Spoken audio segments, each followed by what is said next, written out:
In the Pits now has a Patreon.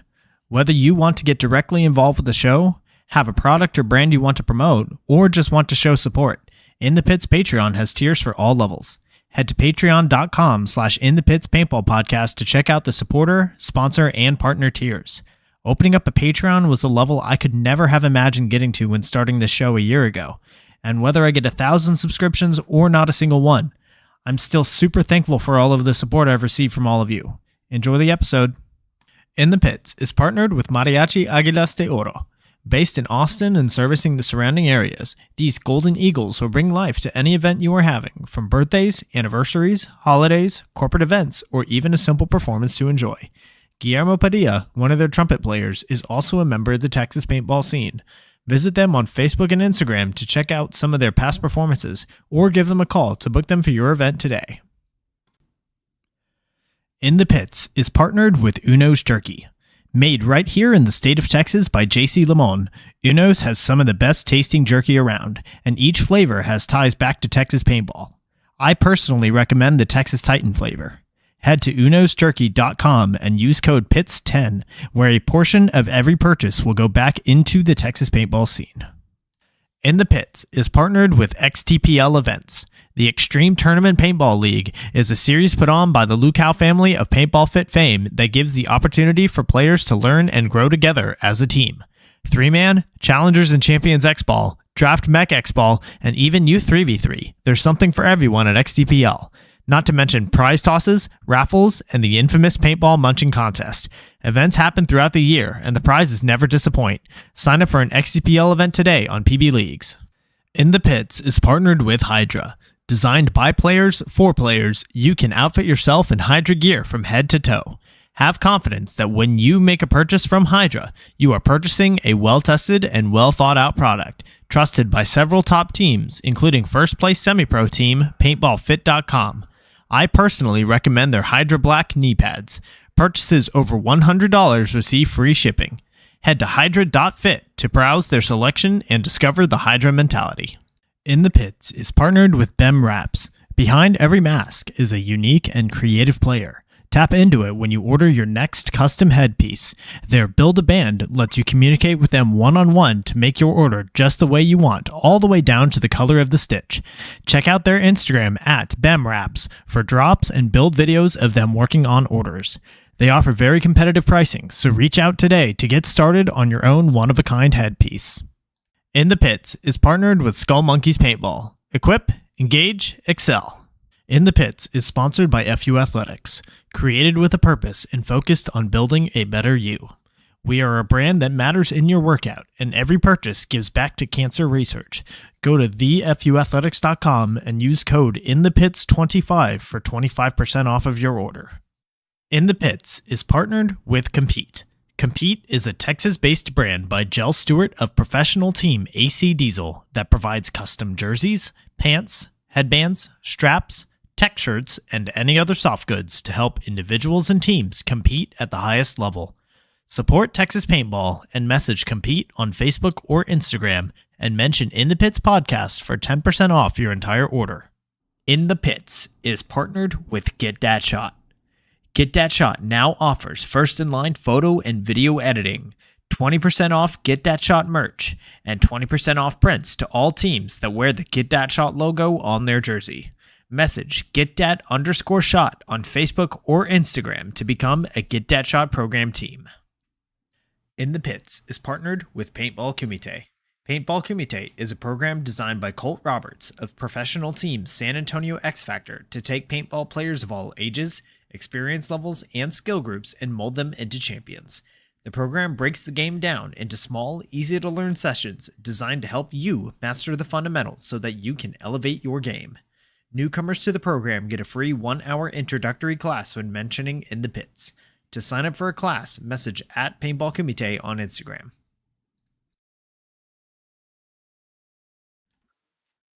Welcome everybody to episode 61 of In the Pits Paintball Podcast. This podcast is focused on everything that has to do with the paintball scene here in Texas, from professional players and teams to new divisional programs, local tournament series, field owners, Texas-based brands, even photographers and videographers.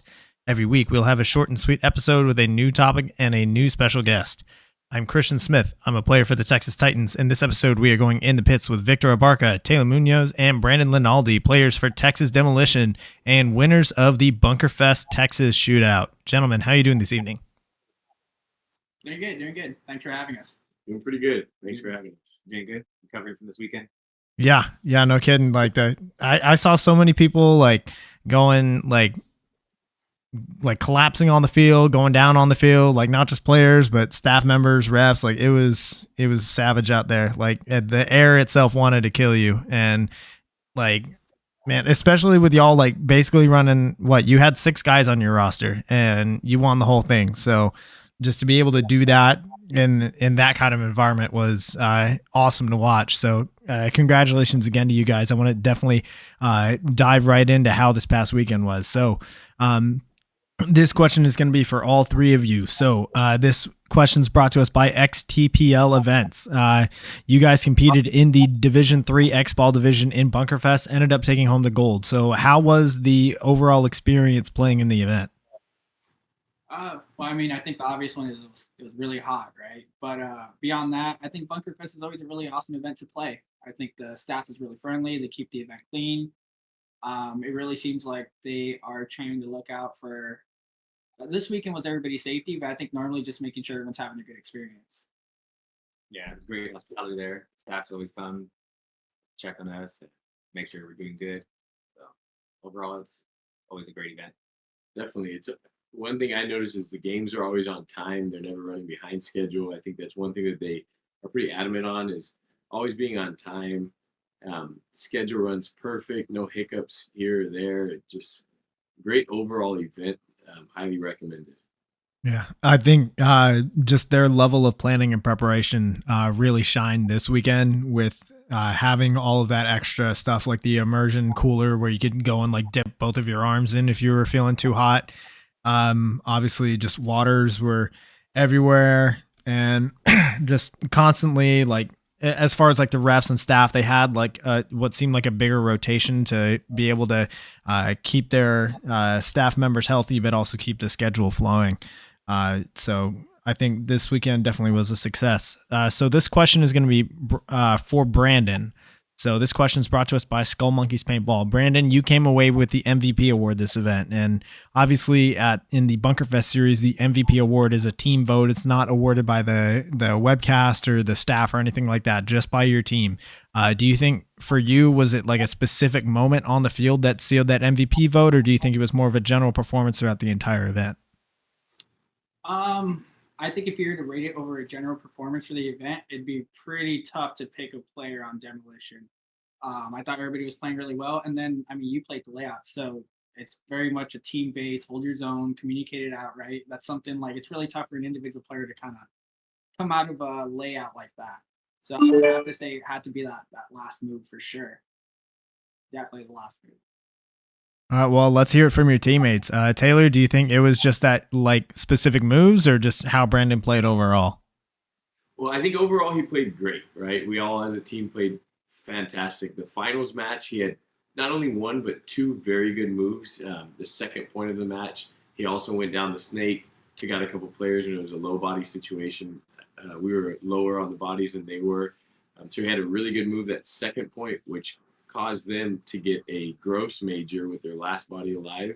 So then they started the third point down with down 3 players, only with 2 players on. So that obviously, that move right there not only gave us 1 point, but it basically gave us 2 points off the bat. And then leading into that overtime point, we were there and it was a 4-on-4. It was definitely looking like it might go into one-on-ones. As a team, we'd rather capitalize on a match than take something to one-on-ones, which is basically a coin toss, right? It's whoever gets that lucky shot on it. So with about 2 minutes left, Brandon looked over to me. We had been talking about doing that up to the 50 run through the inside next to that tall tower on the snake side. And we were holding it all day, all event, deciding we're going to use it at the right time. So he was right next to me. I was in the home, which was the back center bunker, and he was in the can on the snake side, and he looked over at me and he said, "Hey, at a minute and 35 seconds, I'm going to make that move."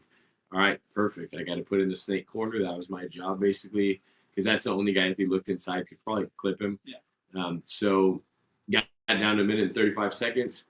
He hadn't made the move yet. We were waiting. He kicks a pot out of the way, and I'm like, all right, he's going to make the move. Decides right when 60 seconds happens, he takes that move, makes it alive. I was watching it the whole way, makes that move alive. And I think that those two moves alone capitalize that MVP award right there. Not to take anything away from him throughout the entire event, but it was definitely those two moves in the finals that he really capitalized on. That we had no doubt in our mind that he was the MVP after that. How about you, Vic? Same thing, or you think it was just any other factors in there? Exactly what Taylor said. Great all event. Communication was there. He was alive at the end of the points, pulling them out for us. And just in the finals, those two solidified the MVP for him, no doubt. For sure. I had the honor of excuse me, I had the honor of being in the webcast for the final match, getting to cast that. And yeah, those moves, I mean, you can't really overstate the importance of that second point where y'all were not only in a down body situation, you had two players in the snake, one of them on your side of the field, and Brandon runs down and clears out the entire snake side. Turns out from a losing situation to like you were going to go down a point, but instead you went up two because of that move and then the gross major that followed. And that right there, like if that doesn't happen, then you're potentially losing that match 3 or 4-0 because the overtime point was 2-2. So yeah, that point was definitely that, and then of course the overtime maneuver to secure it. Absolutely massive game-breaking situations there. In the chat, we actually have a question from Brandon Ortega of BEMRAPS. He's asked, and this is for any of y'all, did y'all have like a different mindset or a game plan going into that overtime point, or was it just business as usual? Yeah, I'd say business as usual, right? I'd say so. We went out there. Obviously, the game plan is always to shoot someone off the break. We are normally a pretty strong laning team, so we like to lane people off the break. Going into that overtime point, it was to win. It wasn't to draw out the point and try and take it to one-on-ones or anything like that. It was definitely go out there, execute, get a kill off break, capitalize on that, and go from there. We got a kill off break, or I think immediately after the break, right? And so it was a 5-on-4, lost one guy, and from there it was like, okay, let's figure out the situation and execute it. Yeah, we kind of saw on that layout, there was a lot of really long points, like especially in Division 3. It wasn't unusual to see the first point in a match go like 6 or 7 minutes out of the 12. So yeah, I mean, that field can get really slow really quickly, especially when you just have kind of let that key body over on that Dorito side tower looking across into the snake, shutting that down. That was kind of the key person to like slow all movement and all progression on the field, just because of how the mini X's were on that Dorito side. They weren't really spots that you can play in high body situations, or like high bodies on both sides, I should say. So for any of y'all can take this question. So this event, obviously, in terms of the heat, it was the most brutal event of the year, and we all kind of know like events around like end of July, beginning of August in Texas are they're the most difficult ones to prepare for physicality wise. The turfs are rating regularly like 160 plus degrees. So, and this layout on top of that, the points tended to go really long. So very quickly your energy's getting drained out there on the field. And yet you guys won the whole thing with only 6 people on your roster. So was there anything different that y'all did to prepare for this one? I mean, sorry, froze there. 45, and honestly, all of us go hit the gym over there. We have a sponsor; they take care of the team, so we're able to go get our workout in the morning or in the afternoon or in the evening, right? So doing that, I know some of the guys were doing like some heat acclimation stuff. Victor Juarez, who we call Boy, he's up there doing some heat acclimation stuff. Taylor was very adamant about getting us to do that. So, I mean, only having 6 on the roster is pretty tough, but it's not too bad, I guess, when everyone's like putting in the time they need to outside of the field, right? Yeah, so we basically went into this event kind of last minute, and we picked up David Bible, who ended up playing with us. We picked him up, 2 weeks before the event, right? We've never played with him. Victor has a couple times here and there. So we were going to go play it with 5 people. So with that being said, I'm huge on like getting acclimated to the heat, right? Heat acclimation is one thing that I stressed the entire 2 weeks leading up to the event when we decided we were going to play it. We went up to Outlaw. We scrimmaged the Outlaw guys. Up in Wasteland. Up in Wasteland. And that was 2 days of hot, humid paintball, right? We shot 40 cases up there in 2 days. That kind of plays out like an event would, getting used to it there. Like you said, F45 right here, they take care of us. They're one of our sponsors, so we all go work out there. Adamant on getting those workouts in, cardio, whatever it is to get adjusted and ready for the event. The heat acclimation is huge, right? And that I just go outside, work a couple hours outside, go cut your yard, dig some holes, do what you got to do, right? And get acclimated to the heat, get ready for it. We used to heat a lot down here in the valley. Oh, I bet. Just out of curiosity, I know that at the event, there one of my friends on the Titans, Anson, he was with the CryoFit doing the IV, the sports hydration IVs. Did y'all end up getting those at all, or? Unfortunately, we didn't get a chance to do it. I wanted to do it, but just kind of played out not in our favor that we weren't able to do it. I think it would have been a great thing to do, though. We were huge on hydration leading up to it at the event as well. Mm-hmm. I hear people saying that they're feeling brand new right after that. So yeah, I know. Like just talking to him, just because he's on my team, like he said he sold out of product twice and had to get like refilled at like a medical supplier up in Dallas or over in Fresno. So I think I know that the final numbers for him, like over 100 players ended up getting IVs, players and staff members throughout the weekend. So he had a very good weekend, but I was just curious, like if y'all took advantage of that and noticed any like change in your performance, but if not, then, all the more power to you guys. We're definitely interested, that's for sure. We would pass by the booth. I know I stopped in there to like ask people, how's it going? What's going on in here? And they're all hooked up in the IVs, so it looked interesting for sure. Yeah, and I know there were a couple of times they had to go borrow chairs from other booths, so that tells you like just how hot it was outside. So so this is going to be for all 3 of you. So you've competed in every Bunkerfest event this year. You've podiumed each time. The first event, obviously, you were in the Premier Division. You got 3rd place. And then the last 2 competing in Division 3, you got 2nd place, and then you won this last one. So as far as across the entire series, what's the overall experience been like? And would you recommend playing this event to any teams that might be like on the fence about signing up for the October event? So our overall, it's really consistent, I think, is what I've come to notice, right? Like there wasn't like this peak at the first event for it to drop off come 3rd event, right? It seems to be very consistent in how they run it. Everything just seems to be on point throughout the year, man. I really don't see that changing going into the last one. So I think it's great. I would definitely recommend this to anybody.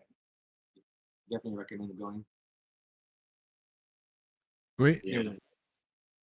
Taylor, how about you? So I think it's been great. Like they were saying, it's consistent, right? The reffing's been consistent. They're making the right calls. I feel like every event it gets better and better and better. I think they were just extremely prepared this event. From all the staff that they had, a couple changes here and there. I know there were some crucial penalties that got other teams out of the event and crucial penalties that kept other teams in the event, which were big calls, and they were making those calls right. I think it was just, it's been a fantastic series so far. We're going to continue to play it next year if it's possible. If our rankings don't get too high and they possibly have that Premier Division again, it would be great. The payouts are awesome. Who wouldn't want to play for $6,000 or $8,000, right? $8,000 for the Premier Division is a phenomenal number to shoot for. Yeah. Definitely. And I know like at the first event, obviously there were some big name teams flying in. Like you got to play against one of the players from Baltimore Revo was on Nasty. And then I think the Jits flew in, and I think there were a few other teams competing in the Premier Division as well. Some really top talent coming in from not just Texas but all over the country. And I think it was like y'all and Austin Notorious competing for third and fourth. So 2 out of the, I think it was 8 teams or 10 teams in the Premier Division in the first one. And the only 2 Texas teams are right there, third and fourth. So that tells you like, hey, Texas is definitely on top when it comes to this national competition. Definitely. Oh yeah, for sure. Top tier talent in Texas, that's for sure. I mean, even us playing against Greed in the finals, and that team's, I think everybody already knows the reputation of Greed, right? Those guys win quite a bit. So even for a D3 team, they're playing D3, right? But even for them, that team is extremely tough to beat. That team's really good. For So sure. I'd say it's insane. Yep. And looking like at the scores for like teams coming from outside of Texas, competing in this one, like they're, for whatever reason, and maybe that was like the heat being a big part of it, but the teams outside of Texas not used to this kind of heat. It looks like they struggled on this one. Like New Mexico Ruckus, obviously they got third place back-to-back events. They had a rough go of this one. Nitro Paintball flew in from Georgia. They got 4-0'd all 4 of their games. Tropic Thunder did really well. They were competing under the name Where You Going? But like for the most part, it's like Texas teams there on top. So yeah, looking here in the chat, let's see. Austin Salazar, who's the cute dude in the middle? There you go. Yeah, we're staying here. I'm staying here. Sorry. Yep, Chris Isaacs giving y'all props for doing it with 6 when there were teams with 10 bodies who were not keeping up with the heat very well. So yeah. That definitely makes it all the more impressive. So this question is going to be for each of you separately. So for those listening that maybe don't know about you guys personally, how long have you been involved in the Texas paintball scene? Let's start with Taylor. So as far as myself, I've been involved since 2017. I just got into paintball in 2017, really. I played a couple times here as a kid and whatnot, but as far as involved in the Texas scene, 2017 played Division 5, and then 2018 played Division 4. 2019 we got together and made the Texas demo line, and we played Division 3.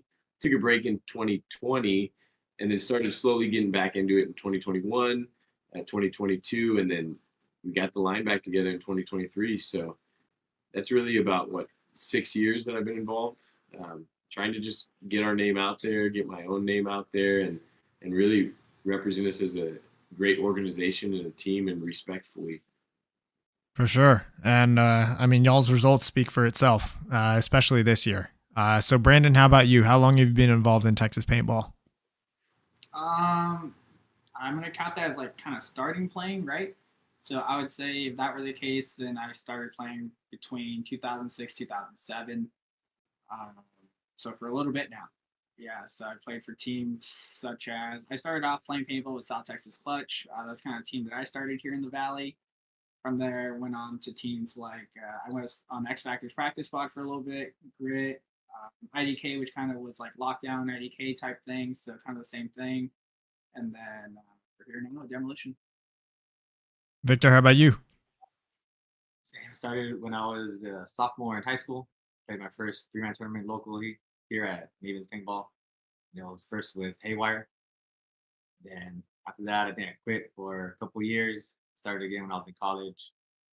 Then I got on teams like South Texas Grind. After that, it was like Grit. I think I played a couple events with FSU. Then Taylor wanted to get the band back together, and got Texas Demolition. Sweet. And it seems like a winning formula for you guys this year. Y'all definitely have connected really well across all of the events that you're playing in. So for this question can be for any one of you guys. So this one's brought to us by Pod Runners Union Local 210, which is Sasha Zucker's new page on Instagram. Go follow him. So Texas Demolition obviously formed in 2019. Your first event together was at the 2019 Central Texas Paintball League event number 1 up at Outlaw in Pflugerville. So tell us like a little bit about the story behind the creation of Texas Demolition. I'm gonna get that. I got That's that. your question for sure, dude. So basically, we all played on different teams, right? We played on lockdown a couple different times in the Division 4. Brandon was playing with a couple different teams. We decided, hey, let's get all the best Valley players together, and we picked 8 or 9 of us. We went to Rudy's Barbecue. We went and sat down at Rudy's Barbecue. Decided to have a team meeting. This was 2018, leading into 2019. Said, hey, let's get a team going that has all the best ballers down here, and let's figure out what we can do to win events. So we sat down at Rudy's, had a team meeting, decided, hey, how committed are we going to be financially and personally, right? What our goals are, what we're looking to do. Brandon came up with the team name, Texas Demolition, at that time. And we kind of just rolled from there. We signed up for the USXBLs. We started to play the USXBLs. We were actually traveling up to San Antonio to scrimmage some teams up there. I know we were scrimmaging with Grit. And so when we went up there, we ended up playing. Brandon was doing very well. Alex Martinez kind of had a talk with us and said, hey, look, it's Brandon's chance to try and play with X Factor. So we wanted him to play on our Grit line to work his way up to X Factor. So it was unfortunate that Brandon that year didn't get to play with us in 2019. So that was leading up to that first event in Austin that you're talking about. And so Brandon said, hey, you know what? I'll coach you guys there. So we showed up. Brandon coached us. It was a great event. We won like a 17-second point. Ended up taking second that event. Wasn't the goal we were looking for, but we had a great time. And that's really how Texas Demolition started, right? Yep, Went from there. I remember that event. I was one of the refs at that event, actually. I was over in the, I think I was mostly over on the Doritos side. But yeah, I remember I was like, who are these guys? Like Texas Demolition doesn't have like any events listed on APPA or anything. Like, granted, I was still in college and didn't really know like stuff outside of the college league, but like these guys just kind of came out of nowhere and started smashing people. And yeah, it was impressive. So, yeah, what was it that you were going to say, Vic? I was in that off season when we decided to commit. We shooting at least 20 cases every Sunday. That's how we so good so fast with the team. Yep, and I think kind of within the arms race of Texas paintball that we're in right now, that's kind of what's required to not only like get ahead of the competition, but really just like at some point just to even keep up with the competition. That's what so many teams in Texas are doing at this level to try and win these events, which like for $6,000, like, yeah, that's definitely a worthwhile investment. Yeah, for sure. So let's see. Question here in the chat from Chris Garza says, "Who from the main line is missing here? I think some major players are missing right now." Yeah, we got just a few guys that were on the Bunkerfest line that won the event. Obviously, no Victor Juarez, no Aaron who was coaching y'all, and then I think we're missing David Bible, and then one more. But yeah, this is. I mean, I don't think y'all's couch is too much bigger though, so. Yeah, so we have a couple guys. So Victor Juarez, he actually moved up to Dallas. So now he's living in Dallas. So to practice with him, we're having to, that's why we take all the drives and everything, get good scrimmages against you guys, Texas Titans, and some other teams out there. And so Victor will meet us down. Aaron lives in Austin now. They're originally from the Valley, so they moved up. We decided, hey, this was our crew from 2019, so we need to get us back together. So those two are big names that have moved away. We also have Mario Guerra, who is another solid player that's started with us, or he's been in paintball, played with IDK in the past, and so we're missing Mario Guerra and Ian Galvan, Ian. Mm-hmm. So he's another big name that he wasn't able to make it today, but he's a great asset to the team, without a doubt. Phenomenal player. For sure, and Ian just I think got second place with balls out over in Division 4 this past weekend as well. Yes, yep. Definitely. And we just picked up a new pickup for some events, Derek Villanueva, and then David Bible as well. So those guys performed this weekend. So they're part of the crew now. Sweet. Yeah, it was definitely a good showing for the Valley this weekend, 100% across all divisions. So, Taylor, this next question is just for you. So this question's brought to us by Bem Raps. So besides new pickup Derek, you're the player on this roster that has started playing paintball most recently, which you said you started in 2017. So obviously, like you're surrounded by some insane talent on this roster. Many of the players on the roster, they've got previous semi-pro experience, some of it with Grit. I know David Bivel played briefly with Plum Life semi-pro. So what has it been like for you personally as far as your development playing around this level of talent? Oh man, these guys have developed. I'd give all my credit to them. They've developed me from when I went out and didn't even know what I was doing to today, right? I've improved tremendously. When I first went to the paintball field, I went out and, went and played with some rentals. And then one of the guys had, it was like a 3.5. And so I shot it and I loved it. So I went the next day to Maven's paintball down here and ended up buying a CS1. Went out the next weekend to where everyone was practicing at back then. And I met Brandon, Victor, and Brandon started like, hey, stay after and drill with me. Hey, stay after and drill with me. So huge credit to Brandon. We'd stay out there all day long, just sitting there drilling and hanging out and going and drilling more and drilling more. And all the credit I would give to these guys around me, from situational awareness to communication to everything. I'm personally, I have a pretty loud voice on the field. I try and, project my voice, talk to the guys, put the puzzles together, right? Put all the pieces from the puzzles together and give them the information they need to know to dominate, right? And so it's unbelievable how much talent I have around me. And so I have to step up to the level, right? I have to step up to the level. If not, I won't make the cut. And so that's kind of how it all started and how it's going. It's just a great adventure that we've all been on, and I really enjoy it. Really enjoy it. This guy right here.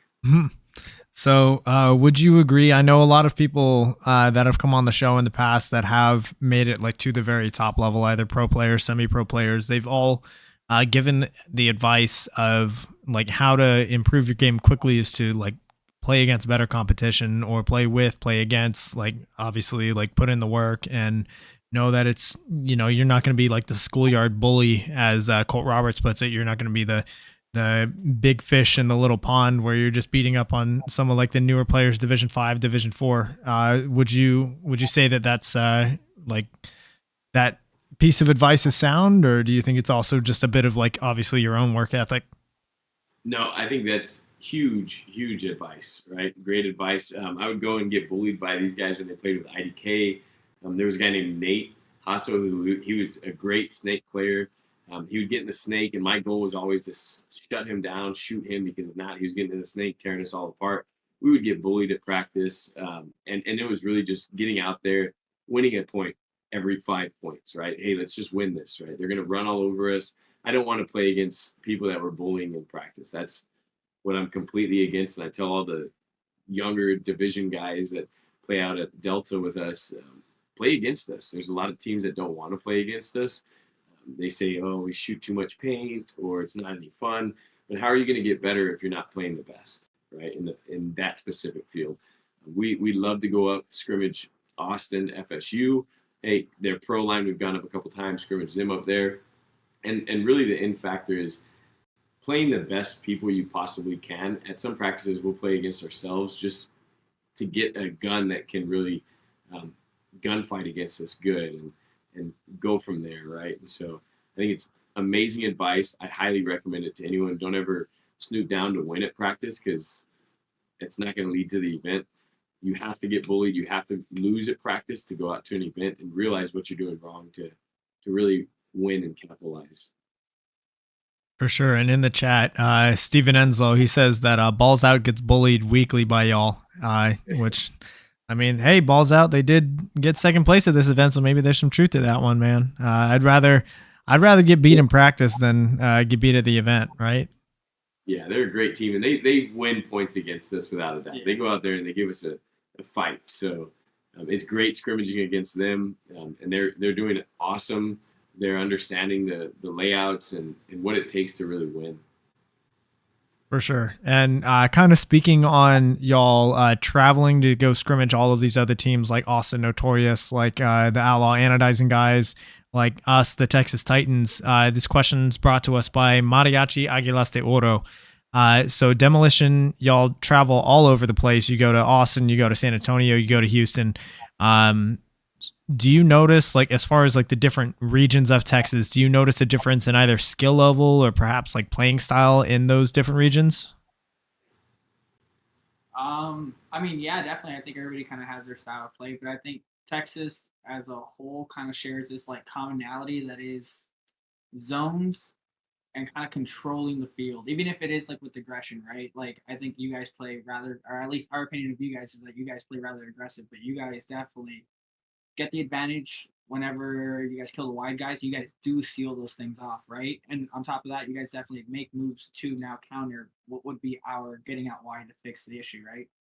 So I think everybody does it a little bit differently, but there's definitely that one Texas commonality that comes from zone control and like just having like this dominant presence to yourself with your gun, right? Whether it's off the break, whether it's gunfighting, Texas guys just seem to have that really well.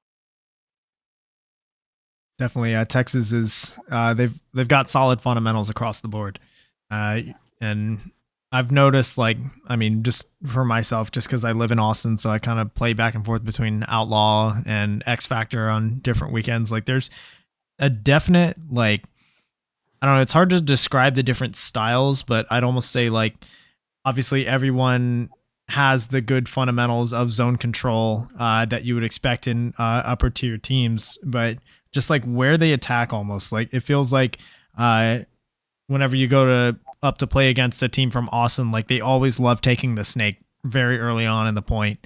The guys from X Factor, they're at least from my personal opinion, it seems like they have bigger emphasis on breakouts and breakout shooting. Houston guys, they love to play a more controlled style of play.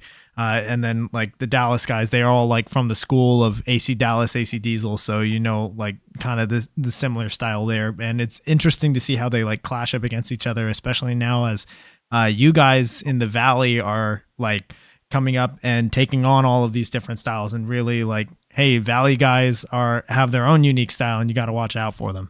So like with all that being said, do you guys have like a preferred team or a preferred location to scrimmage at? Man, I say everywhere, right? I think it's good because we get different views. Like you're saying, we get different views, different styles of play, right? We go to every different scrimmage and there's going to be a different style of play. I go up to Dallas, it's going to be more of a slower, controlled paintball, right?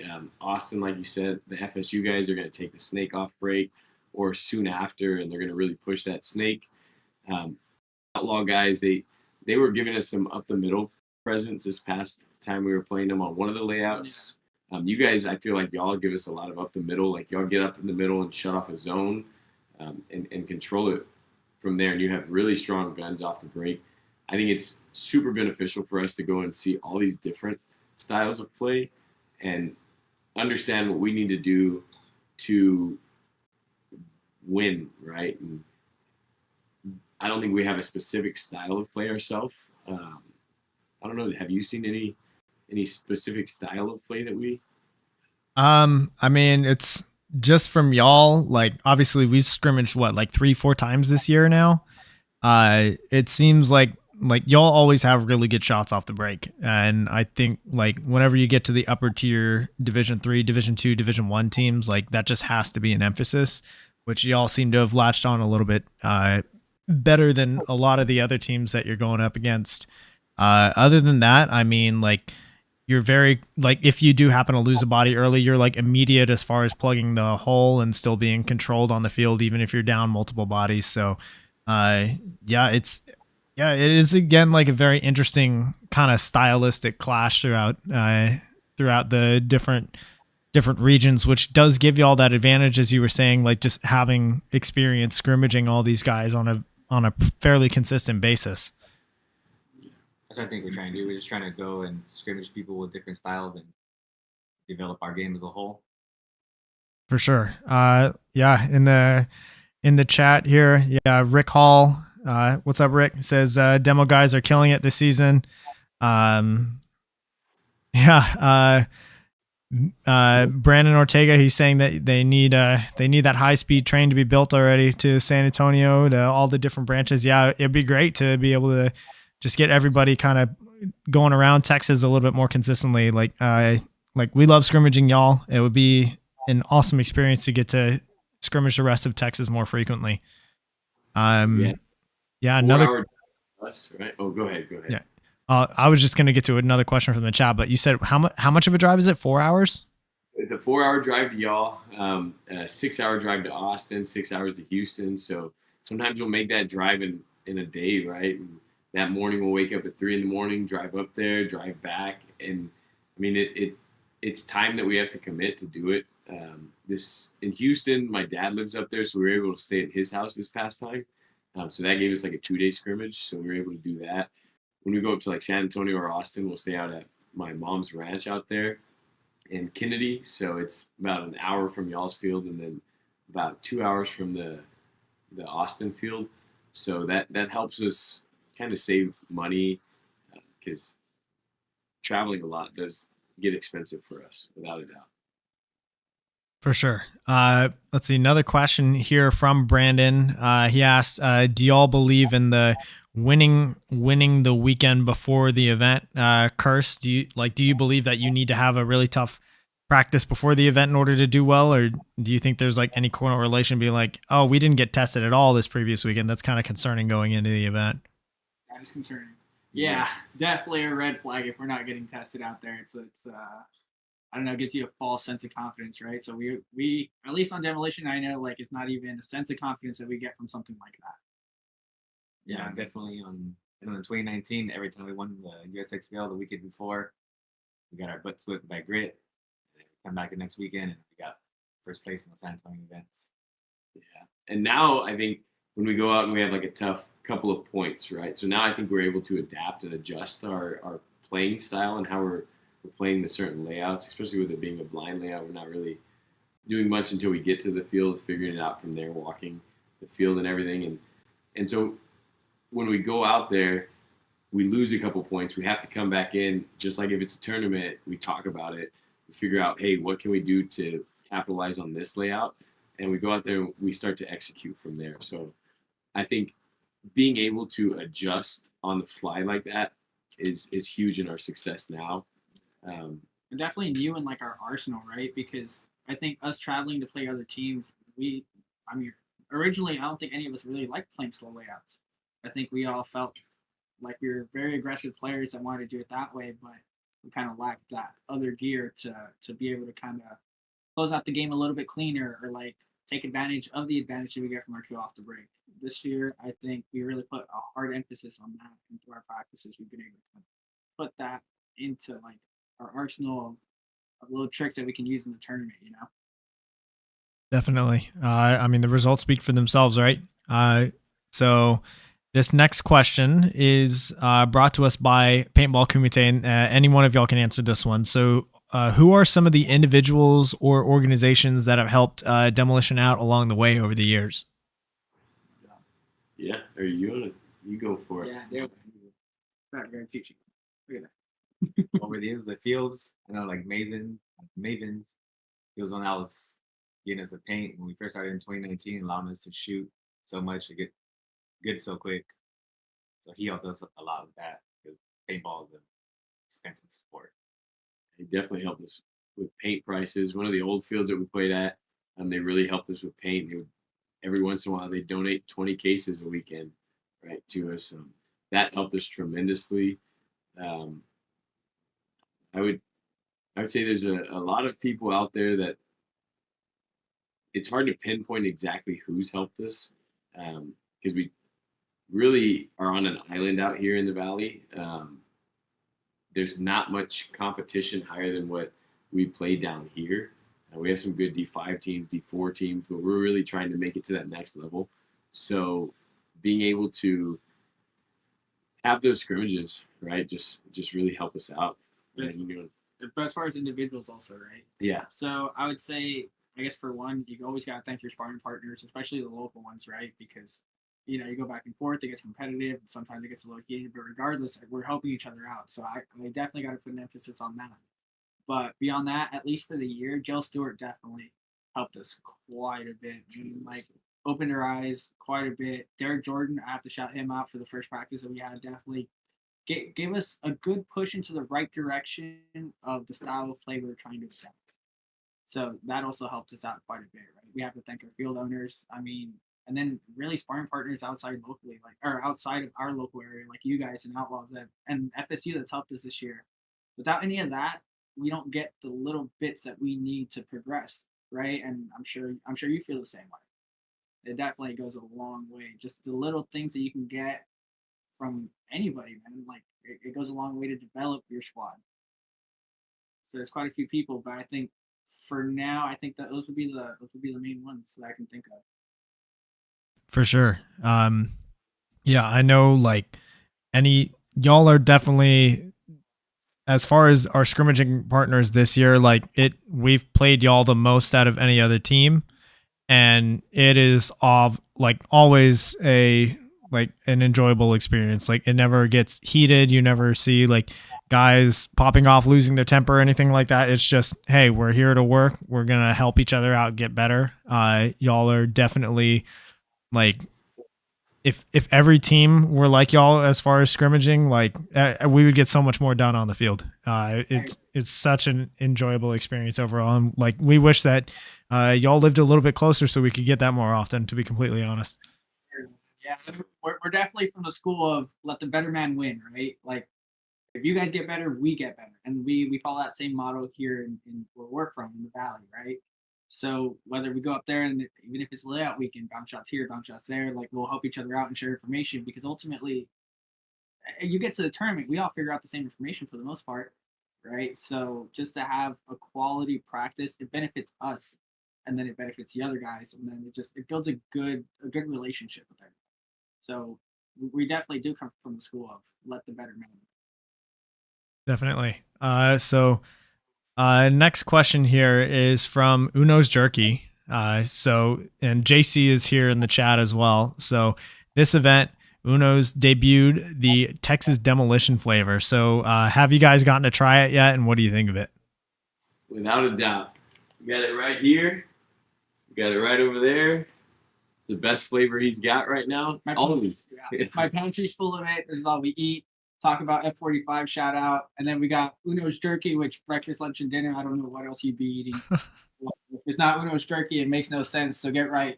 No, I'm just kidding. We'll open this one up. We'll taste this one real quick. We'll ship you one over right now just to do the podcast more. Since 3, the demo flavor came out this Bunker Fest. It was great. We love it. We keep ordering more and more and more. Yesterday I met up with him in Corpus. I drove to Corpus to pick some up. It was fantastic. It is great, y'all. Everybody needs to try it. Show your muscles. Show them what we know about you. And I know like JC also, I don't remember where exactly I saw the post. It might have been on the Bunkerfest page, but he was saying something about like offering up his own little MVP award. That's awesome. Yeah. So. I think he was doing $100, so right. So yeah, shout out to JC. It's really cool how he does in the chat. He says, "I hope Brandon gets a piece of habanero in his." I don't think spicy, man. Yeah. I love it. Yeah, JC. It's really cool how he does all of the different like flavors based off of Texas paintball teams. Like obviously he's got the Texas Titans, he's got Balls Out, he's got Demolition. We'll see who the next Texas team is. I've got some inside information on who it might be. Also, one of our sponsors on this podcast. So just be on the lookout for that one here pretty soon. Did you get to try the Texas Demolition flavor? Oh yeah. It's a good kind of heat for sure. Obviously, like I got to be partial to the Texas Titans flavor. Right. But yeah, like I think it was like the first team flavor to come out. But yeah, he's doing some really cool things, and he's like expanding really quickly. Yeah, Yes, yeah. yes. Seeing him set up at the Bunker Fest is awesome, man. It seems like he's getting some good feedback on that. For sure. I think he's going to actually start traveling more. I remember he was going to go to another series. I don't remember if he said he was going to go to Chicago or if he was going to WC, but he's starting to get the outreach out there. I think he told me both, right? So I think Chicago, he might have just confirmed it today. I was talking to him today about that. So I think he might have confirmed that Chicago. We'll see. Hopefully we get our fuel up there. That's our protein. Mhm. Everything. For sure. He says in the chat, I also heard that LAX will have Unos at their field. That's awesome, man. Yeah. Congratulations, JC.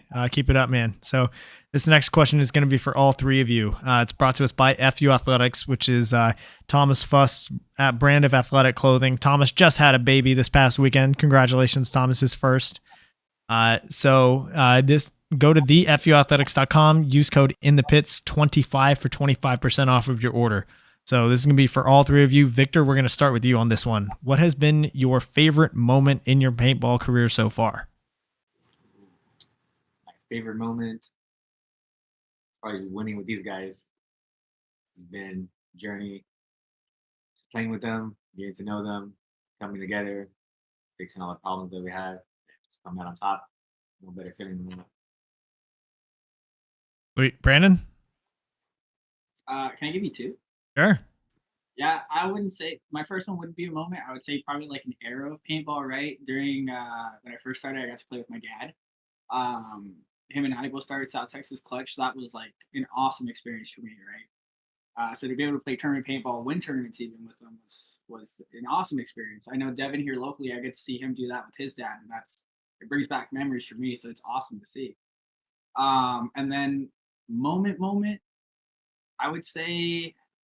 I would have to say this event, man. I've won one in XL. That was really cool. But I think this weekend, seeing how much we've been working towards something, and really seeing it see the improvements throughout the year to lead up to what happened at the tournament in overtime. I think overall, just to see the way the stars aligned, to kind of see the road we're taking right now, I can't even put it into words, man. Playing paintball for a good while and to be able to play the first three events and now go to this tournament and kind of see how the last point played out. That wasn't just me at all. So I think that had to be one of my best moments for sure. Wait, how about you, Taylor? And this event helped out a lot with this question, right? I played a couple events. I played some with FSU as well. Played at World Cup with FSU. That was a great time. We were on the pro field. We won a certain Division 4 little series title thing that they had going on. That was a great experience, but just winning with these guys, I know I've won with all of our team except for Brandon, right? And so after the event, we went up and hugged each other, and Brandon's like, I finally won with y'all. And it was just that experience alone. And we didn't have all of our guys there, right? We were missing Aaron. He was coaching us, Mario and Ian. And the Premier Division Bunker Fest that we had was a great event. If we would have taken first there, that would have been unbelievable. We had a little hiccup in the semifinals. It happens. So I guess this one right here would have to be my favorite moment, right? After Boy went up there and hit the buzzer, it was just unbelievable. Yeah, unbelievable.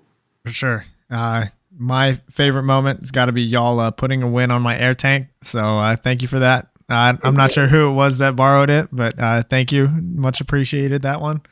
We only had 5 guys, right? Yeah, you were a 6th guy on the field, man. We appreciate it. Snaps for there it is. All right. So let's look at a few more questions in the chat here before we continue. Let's see. Question here from, where is it? Question from Chris Garza. When you came talking more about that specific moment in overtime. When you came down Snakeside to get those last 2 kills in the finals, what was your mindset or what did you see to be able to make that move? So we had actually been talking about that leading up to it. So we were thinking about doing it off the break, and then we kind of held off to do that. And then I think I just knew I was in a position to kind of go up and out when that guy moved up on the Dorito side, right? Not through the X's, but through the inside.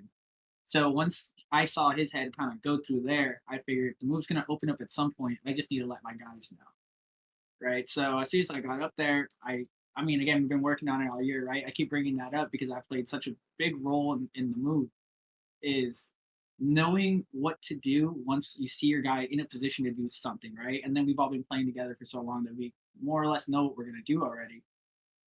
So going up there, really what broke it open was killing the guy in the corner. Once that guy was dead, it freed me up now to kind of, I knew they were kind of playing for the one-on-ones because I could feel that the guy down the wire had no intention to come forward. So once that guy in the corner was dead, I had just put pressure on the Dorito guys. I knew I could now come around. The guy did the move to me on the first point and destroyed me, right? So I blinded him out, did the same thing, shot his guy, and knew at that moment I just needed to trade. So I got up and I just started shooting my gun towards his bunker, which I never do. But that's all I really needed for the game to be closed out. I had enough faith in my guys in the back to know what was happening and what the time was to close it out for me, right? And it was a sense of relief after I bunkered the snake guy. You could see in the video, I ran back with my gun up, already celebrating, even though the last guy was alive and I still had my guys who had to run to the buzzer. But we had been working on this all year. I had faith. And I think that was my running back is I have faith. It's going to get done. Absolutely. So question from Emmy Flores. He asks, what was the biggest lesson that y'all learned as a team, or what was the biggest obstacle that y'all overcame? It's a good one. I can definitely name it. It's just going to get into like our practice as to what was happening. But I mean, for me at least, my biggest obstacle is I couldn't even make it out to practice. I think like for about 2 months or something, right? As of the last Bunker Fest. So leading up to this, I think I was able to make a total of 3 practices. Mm-hmm. Yeah, I just couldn't get the time off for work. For me, my biggest struggle, and I think the team's biggest struggle, is we really only had like 2 or 3 bodies showing up to practice. Right, so I would get the opportunity to go play Friday, Saturday. These guys would get the chance to go play just like 2 bodies and picking up random people and practicing. So I think that's the biggest obstacle. It's just I go back to it, man. Just don't lose faith. Right, it wasn't looking good for a little bit there. But I think we were able to overcome that for sure. And I think the uncertainty of when we're going to be able to practice, how that's going to affect us in the tournament. I mean, it's a lot of money we're wasting. Having faith was a big part of it, at least for me. Definitely. I think when I talked to Jared Sherman a couple of episodes back, he was one thing that he was saying as far as like the time dedication and the preparation was like something that he learned during their semi-pro season was that 100%, giving 100% looks different for everybody. And one guy's 100% might, it might not line up like materially compared to someone else's 100% as far as like the number of hours or time on the field, things like that. But just being able to, whenever you are getting there and you are doing 100% and just having faith that, hey, these other guys are doing the same to like they're the best of their capabilities.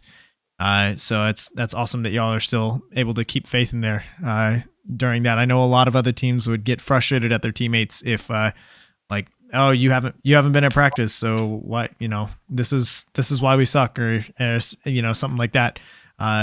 So good on y'all for being able to hold strong through that. Yeah, we're big on like communication outside of the field, right? It's like, hey, we understand everybody has a life outside of paintball, right? We're all putting in time and effort and just communicate, right? So if you're not going to be able to make practice, talk to us. If you're not going to be able to make an event, let us know ahead of time and so forth, right? That communication outside of the field is very, very key in having that mentality that Jared said. Absolutely. So this next question is for any of you guys. So up next, you are signed up for the semi-pro division for NXL Chicago. So as far as going forward, is this going to be like a one-off in the semi-pro division, or are you will we be seeing Texas Demolition more regularly competing in semi-pro? That was the whole goal. To go semi-pro this year was to do the Premier League and Bunker Fest, so we can all get good at playing together, and then next year go ahead and jump into the semi-pro division and make the run together. Yeah, without a doubt. So now that the Premier Division got canceled, not all of our players can play on our roster, right? So now we have like 4 or 5 players that can go. We're trying to pick up a couple bodies here and there. And that's what we're trying to do, is develop other players that are going to be able to play with us. So our goal, like he said, this year was to play the Premier Division, get ready for NXL for next year. We're planning on playing semi-pro. Premier Division got canceled, unfortunately, so we decided, hey, let's play Chicago. So we were going to opt out of this Bunker Fest, but we're like, you know what, $6,000 could help us make it to Chicago.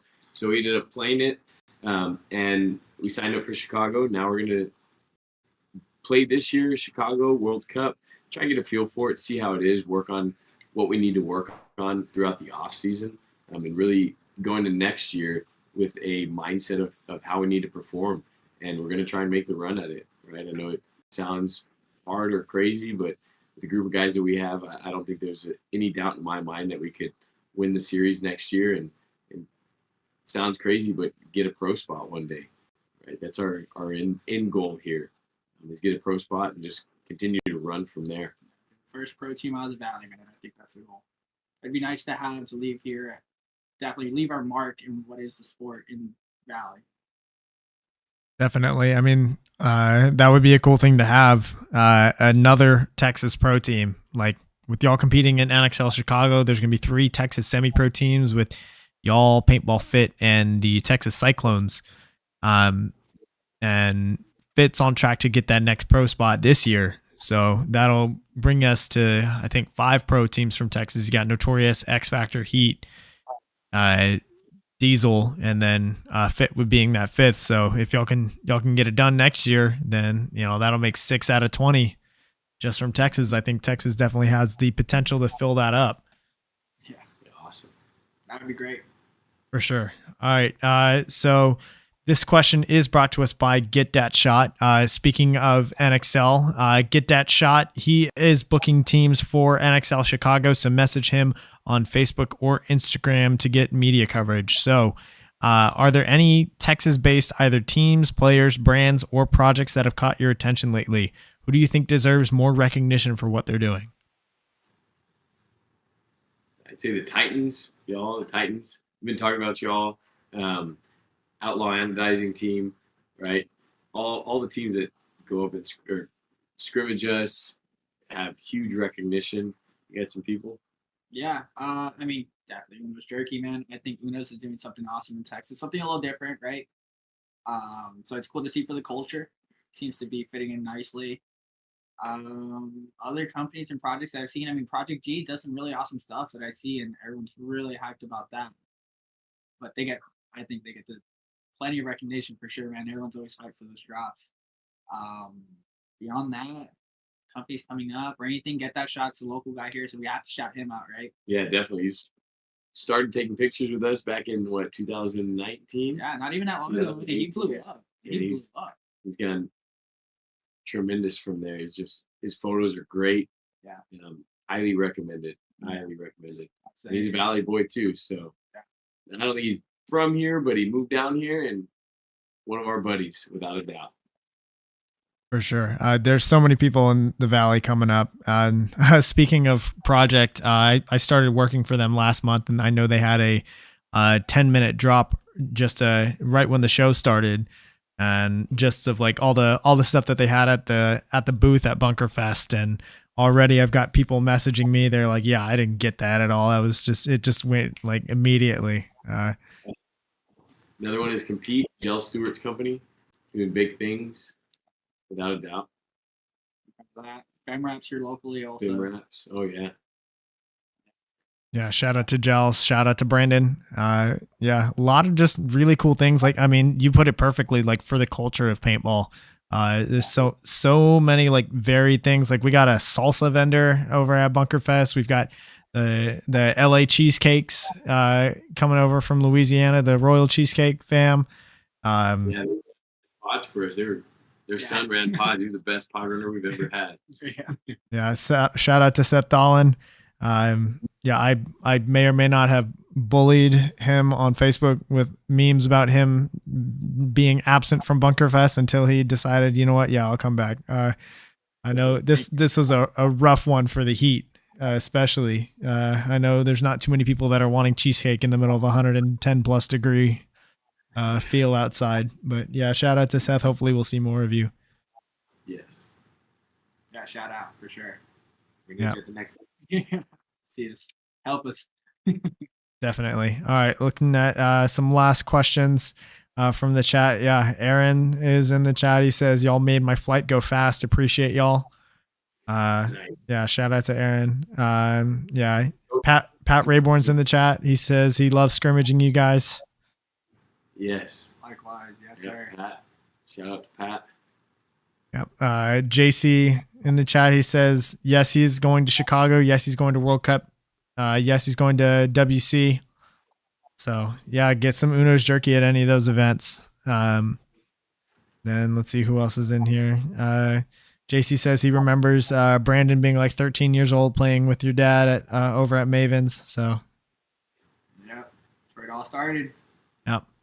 Yeah, I think that does it as far as our questions here in the chat. Yes, Mari in the chat says, I love Rudy's barbecue. Yeah, shout out. There it is. Rudy's barbecue down here, so Yeah. come on down. There it is. All right. So this last question is, speaking of Jell Stewart, brought to us by Compete. So message him on Facebook or Instagram, mention In the Pits for 10% off of your order of soft goods. So guys, this has been a blast. Thank you so much for your time. Do you have any last shout outs or things you'd like to say before we sign off? Big shout out to our teams down here, right? Balls Out, we talked about them. We started Division 5 line. They're up and coming, so they played this first event. A couple of hiccups here and there, but we're learning, and they're learning, and they ended the event playing very, very well.